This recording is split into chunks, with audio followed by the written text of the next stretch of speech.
तस्वीरों में इस वक्त देख सकते हैं धार भोजशाला परिसर है और इस वक्त पुलिस और प्रशासन यहीं मौजूद है। किसी तरीके का भी सांप्रदायिक सौहार्द न बिगड़े, इसको लेकर आला अधिकारी लगातार रात से कॉम्बिंग कर रहे हैं। तस्वीरें देख सकते हैं आप। 163 भी लगा दी गई। बात करने के लिए हमारे साथ एसपी सचिन शर्मा जी। सर, किस तरीके का बंदोबस्त किया गया है, कितना पुलिस बल है? धार जिले में शहर में जो व्यवस्था है वो 9 लेयर की लगाई गई है।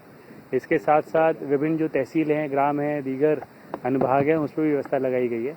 यहाँ पे fix points, patrolling, high rise सभी लगाई गई हैं और लगातार कल से लेकर आज तक और आने वाले समय तक, जब तक पूरी तरीके से स्टेबलाइज नहीं हो जाता, तो सारी जो फोर्स है एक्टिव अलर्ट रहेगी और जो भी न्यूसेंस एलिमेंट अगर होते हैं तो उनके खिलाफ कड़ी से कड़ी कार्रवाई करेगी। ड्रोन, सीसीटीवी वगैरह वो पैकेजिंग पूरी तैयार हो चुकी है। सीसीटीवी सर्विलांस यहाँ पे पहले से लगातार चलता है।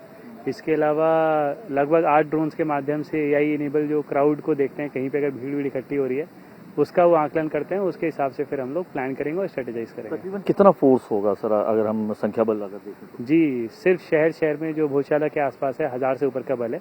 बाकी जैसा मैंने आपको बताया, कोई काफ़ी कट ऑफ और काफ़ी अनुभाग और काफ़ी तहसीलों में भी लगाना पड़ता है, तो सभी जगहों पे लगातार पेट्रोलिंग एक्टिव और जितने भी अन्य विभाग हैं, चाहे वो वन है, कोटवार हैं, सभी लोग ग्राउंड ड्यूटी पर हैं। हमारे साथ कलेक्टर सर भी मौजूद हैं, उनसे भी बात कर लेते हैं। सर, किस तरीके का माहौल है? आप कल रात से लगातार देख रहा हूँ मैं पेट्रोलिंग कर रहे हैं, सुबह से भी आप 5 बजे से हैं। किस तरीके का माहौल है, वातावरण, और क्या क्या सुरक्षा के मानक उपाय किए गए हैं? वातावरण पूरा शांतिपूर्ण है और कि जो मानवीय न्यायालय का जो निर्णय है उसके संदर्भ में जो जिले में शांति व्यवस्था बनाने के लिए जो आवश्यक तैयारियां पूर्ण कर ली गई हैं और जो महत्वपूर्ण पॉइंट्स हैं उन सभी पर पर्याप्त संख्या में बल तैनात किया गया है। उसके अलावा जो हमारी जो सभी धार के अलावा भी जो अन्य हमारे जो सब डिवीजन्स हैं वहाँ भी जो एग्जीक्यूटिव मजिस्ट्रेट और पर्याप्त संख्या में पुलिस बल है।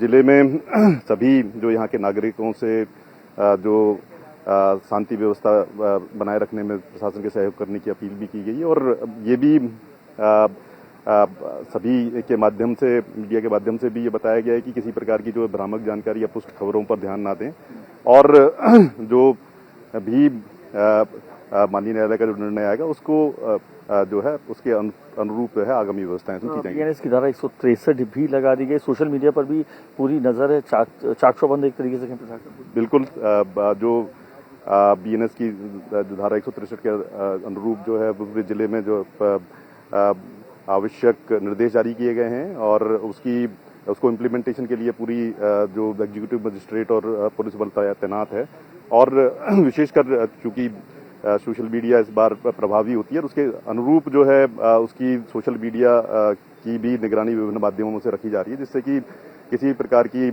जो अगर कोई पुष्ट और भ्रामक खबरें आती हैं तो उन पर कड़ी कार्रवाई इसमें की जाए। तस्वीरों में देख सकते हैं धार प्रशासन इस वक्त पूरी तरीके से चाक चौबंद है। किसी भी तरीके से सांप्रदायिक सद्भाव न बिगड़े, इसके लिए पूरी तैयारी हो रही है। एसपी कलेक्टर यहाँ पर लगातार भ्रमण में है, देर रात से ही पुलिस बल के साथ मौजूद हैं। इस वक्त अगर आप देखें तो चारों तरफ ये पूरा इलाका जो है ये छावनी में तब्दील कर दिया गया है। कम से कम 1000 से ज़्यादा जो पुलिसकर्मी हैं 9 लेयर्स में लगातार लगे हुए हैं। सीसीटीवी सर्विलांस जारी है। ड्रोन के जरिए तमाम छतों पर ध्यान रखा जा रहा है कि किसी भी तरीके का उपद्रव ना हो। और ये पीछे अगर आप देखेंगे तो ये है भोजशाला का वो कंपाउंड जिस पर ऐतिहासिक, धार्मिक, संवेदनशील जो विवाद है अब तक चलता हुआ आया है। आज फैसले की घड़ी है। 12 मई को फैसला सुरक्षित रखा था इंदौर की खंडपीठ ने। ऐसे में माना जा रहा है कि आज बड़ा फैसला आएगा जिसका इंतज़ार देश और प्रदेश लगातार कर रहा है। हिंदू पक्ष भी उम्मीद में है कि फैसला उनके पक्ष में आएगा, मुस्लिम पक्ष को भी उम्मीद है। और इंडिया टीवी से बातचीत के दौरान कहा कि एसआई पर मुस्लिम पक्ष ने कहा उन्हें भरोसा नहीं है, अगर यहाँ पर कुछ होता है तो सुप्रीम कोर्ट तक जाने के लिए तैयार है। बहरहाल पुलिस प्रशासन की सख्त जो है वो निगरानी है, किसी भी तरीके का सांप्रदायिक सद्भाव कम से कम धार बिना बिगड़े। कैमरा सप्तीप तेदी के साथ अनुराग बता, इंडिया टीवी धार।